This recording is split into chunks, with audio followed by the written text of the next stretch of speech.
birth certificate mo. Bakit boss? Anong problema? Akin ang birth certificate mo. Bakit hinihingi mo yung birth certificate ko? Lisensya lang dala ko. Tsaka sino ka ba? Hindi ko kailangan ng lisensya mo. Dahil hindi naman ako pulis. Ba't kukunin lisensya mo? Birth certificate mo. Boss, bakit? Nasa tama naman ako. Ikaw yung nanggigit-git eh. Anong nasa tama? Ginigit mo yung tropa ko. Pinagtatawanan ako. Kala nila daw ako marunong mag-drive. Dahil sa ginawa mo. Boss, yung pagdadrive mo kasi para kang pasigsag yung daan mo eh. Wala ka sa tamang daan, boss. Anong pasigsag? Birth certificate mo.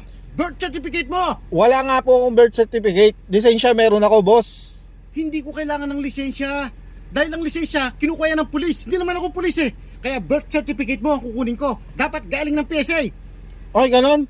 Bakit? Ano ba yung position mo dyan? Namumula yung mata mo. Nakadrugs ka no? Hindi ako nakadrugs, boss. Ba't mula yung mata mo? May sorize ako eh. May surprise ka? Hindi mo agad sinabi. Pinakatutok ko pa naman sa'yo.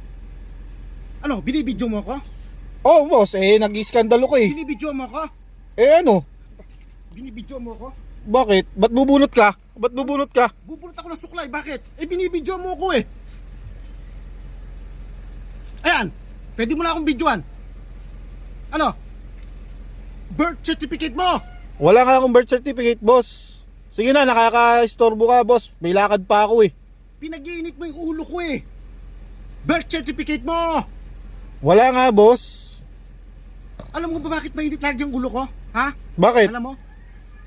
Ang mainit na yung ulo ko, sinabay mo pa ng paggitgit. Ha? Alam mo ba? Bakit? Hanggang ngayon di ako makabubuon sa pagbe-break up ng Katnil. Kaya wag mo akong ginigit-git. Sorry na, boss. Di ko naman talaga alam eh. Yung Katnil kasi na yan eh. Kasalanan niya ni Andrea eh. Kaya nga boss eh. Kahit ako, nahiyak din ako, boss. Labis na